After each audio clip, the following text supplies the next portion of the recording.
because I shared about living a very balanced lifestyle as well as being a very disciplined person. I am Trinell Monet. I'm a 25-year-old. I have 2 kids, a 4-year-old and a 2-year-old. I'm 2.5 years postpartum, and I've been able to lose 54 pounds and tone up my body, giving that real fit look, getting there slowly but surely. But basically, how do I stay so consistent and still have my fun? Ever since I started my journey, I'm a big believer of, if it's not fun, I'm not doing it right. When I started my nutrition and fitness business, if it's not fun, I'm not doing it right. And that is literally my motto, or motto.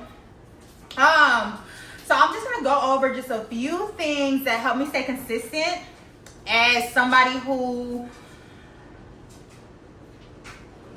likes to have their fun, like I said. Number 1, set in stone, we need to put it in the ground now. I live an 80-20 lifestyle. What that means is 80% of the time I'm on my shit, I'm eating clean, or I'm eating right, I'm eating whole foods, I'm moving my body, I'm being healthy. The other 20% is free game. I do what I want with my 20%. If I want to go get some drinks with a friend, that's what I'm going to do. If I want to smoke a blunt a day, that's what I do. Piggybacking off that blunt a day. When it comes to my blunts, if it's gym day and I didn't go to the gym, well, hold up. Let's piggyback off the blunt, but let's go back a little bit. Because like I said, I'm down 54 pounds. When I first started my journey, it took me 6.5 months to lose that 54 pounds. That 6.5 months, I was super strict. I challenged myself to be super strict for a period of time just to see if all comes to worse and my back gets big again, will I be able to be consistent? I think the main thing is knowing that you're able to bounce back on your meal plan or bounce back on your fitness guide. I think so many people want to start off balanced. And I think when you start off balanced, you're getting the wrong idea. I think it's hard for you to build healthy eating habits and moving your body. It's harder to build those habits when you're half in, half out.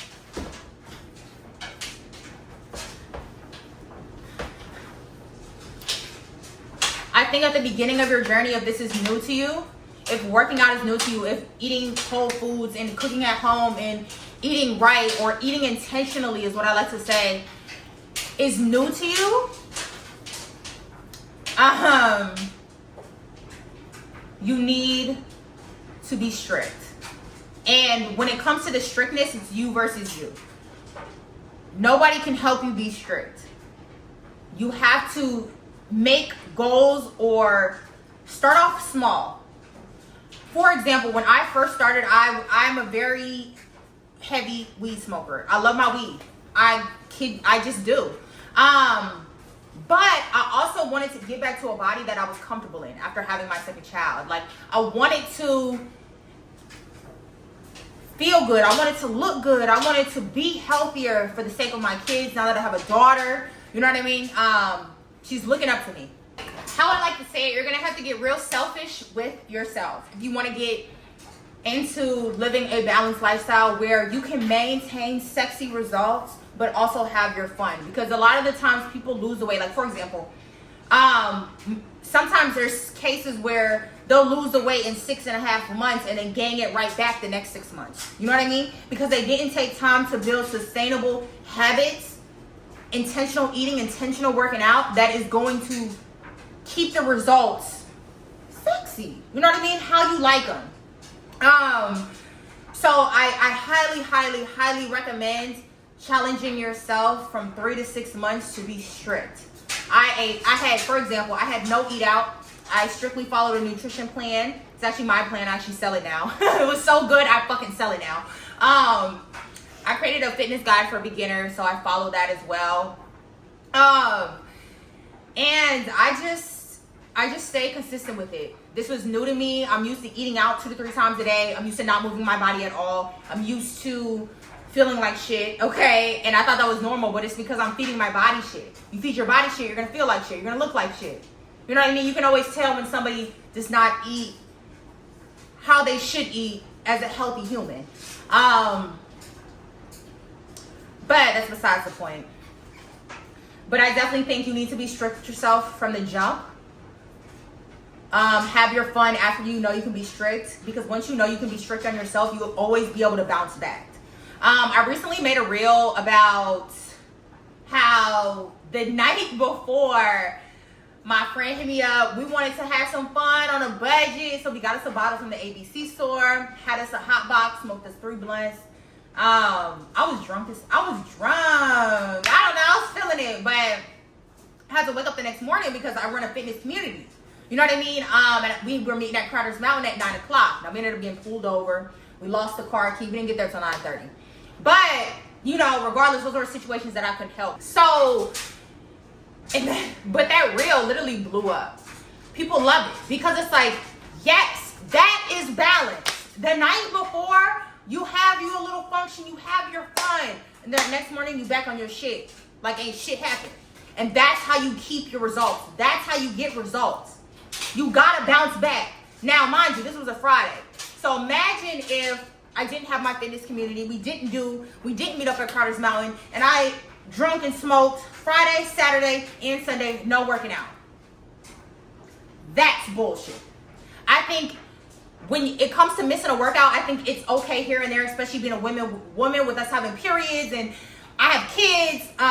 You never know what could happen where you have to miss the gym, but you don't miss 2 gym days in a row.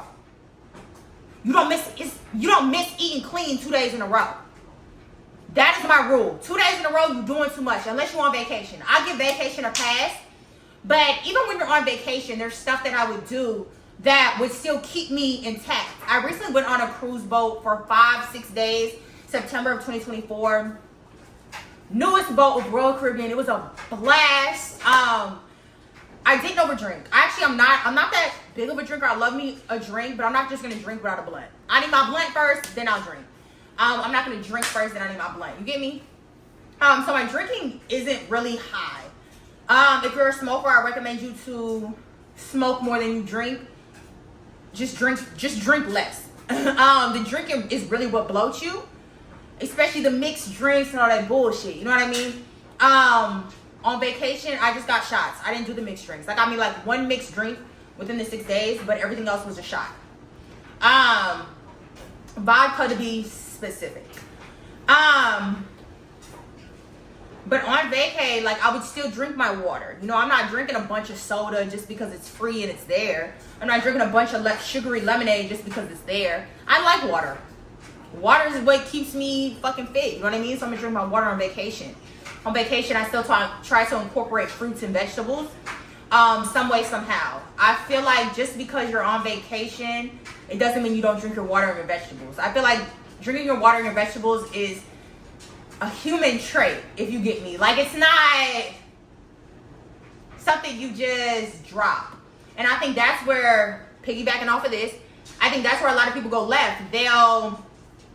Something will happen in their life. And they will say, okay, fuck that healthy shit. Literally, we'll say, fuck that healthy shit. I'm depressed. I don't want to do nothing. And I promise you, those are the times that are going to test you the most. Those are the times where are you gonna really pour into your cup, or are you about to dump that whole cup out? You know what I mean? Are you going to, no matter how you feel, go after your goals? And I think that is why you need a strong why, because that's when you reflect on your why. It doesn't matter what the fuck I got going on, baby. I got kids, I got a daughter looking up to me. I have kids where I have to prove to them that this life is what you make it. Be you and be proud of it and do what you love.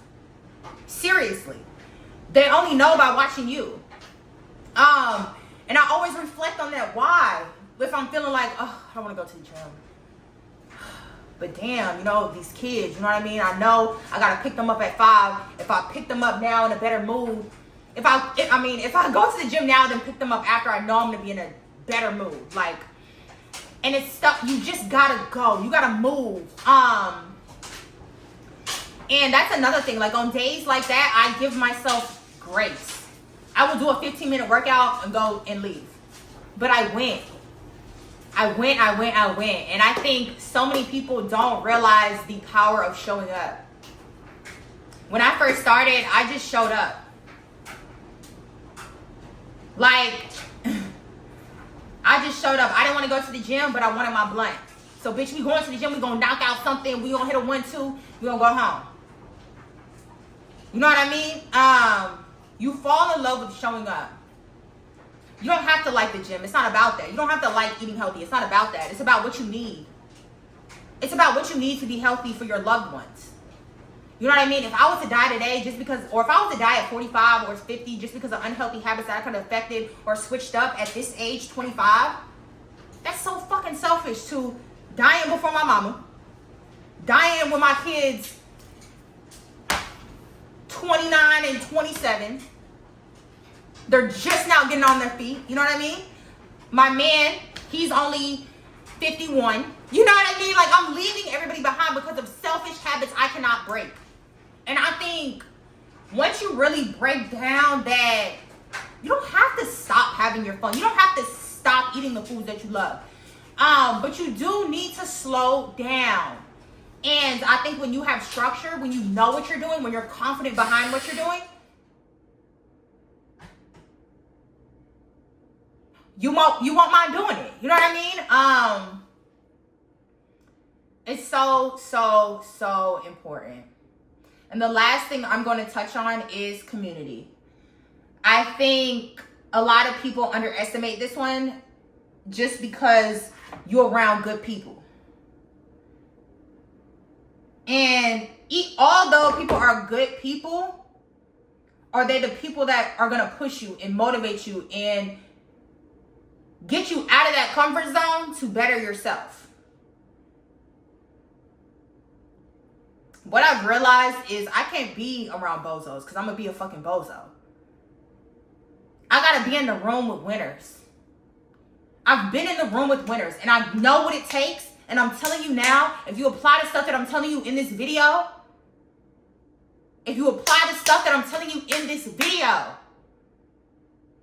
you will get the results that you want. It's not going to happen overnight. It's not going to happen in a month. It's like, shit, probably not going to happen in 2 months. It takes time. Like I said, I've been on my journey, postpartum journey / fitness journey / nutrition journey for 2.5 years now. I actually started this when I was pregnant. And when I was pregnant, I remember feeling like so alone. And it sucks feeling like that because I was, 23?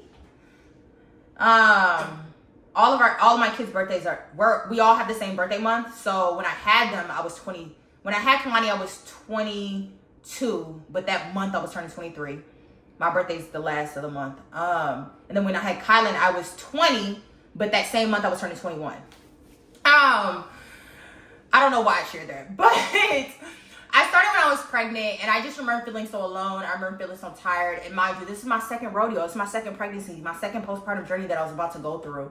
And I remember feeling like shit. And I remember just letting the weight fall off on its own. I still didn't like my body. Even though the weight somehow shed it, I still felt big. I was jiggly. I didn't like my body. So what I've realized, if it's to be, it's up to me. I remember that's the first quote I think I ever heard when I signed up to become a Herbalife Nutrition wellness coach. And it's so true. You cannot blame nobody for your situation. If it's to be, it's up to me. If it's to be, it's up to you. Okay? You have to put in the work. You have to find something that's going to work for you. But at the end of the day, consistency is the name of the game. And being able to bounce back on your shit. Your friends are going to have birthdays. Your mom's going to have a birthday. You're going to have a birthday. There's going to be trips. There's going to be outings. There's going to be celebrations. You know what I mean? But you got to learn how to pivot through or bounce back after those events and get back on your shit. Going back to the community just a little bit, just make sure the people around you are like-minded. Make sure the people around you don't like seeing you stuck. And it's so hard. It's so hard to find people who don't like seeing you stuck. I kid you not. Because you won't know. You really won't know who really envies you. But that's why it's so important to be your biggest cheerleader. And this is, I promise y'all, this is the last thing I'm gonna say. But honestly, I had to learn how to be my biggest cheerleader. Nobody's gonna clap for you. Nobody's clapping for you because you're getting healthier. Nobody's clapping for you because you're working out. Nobody's clapping for you because you're eating better. Nobody's clapping for you because your body's getting better. Nobody's clapping for you because your clothes are fit better. Nobody's clapping for you because your back is unbigging. Nobody is gonna clap for you. I can promise you at the beginning, you're gonna get a bunch of claps. But once they actually start seeing results, the claps are gonna slowly die down. I can't explain that, but people see their insecurities. Fuck them, outdo them. That is my biggest motivation. A bitch hating on me, but ain't said shit, bitch keep hating. Like, literally, haters are my motivators. And you gotta have that mindset. Like, even if your mama comes to you and be like, damn, girl, you still losing that weight. Don't lose too much now. You know how they like to play and shit. Be like, all right, mama. And honestly, you know, we should respect our mama. But at the end of the day, you can't let shit like that get to you. People gonna talk. And they're gonna disguise it as a joke, even though it's not even a joke. They dead ass. Like, what the fuck you doing unbigging your back? Bitches be mad you unbigging your back. Bitch, can I live? My bad, I'm getting a little loud. But I'm just saying, like, people just be mad because you're doing better.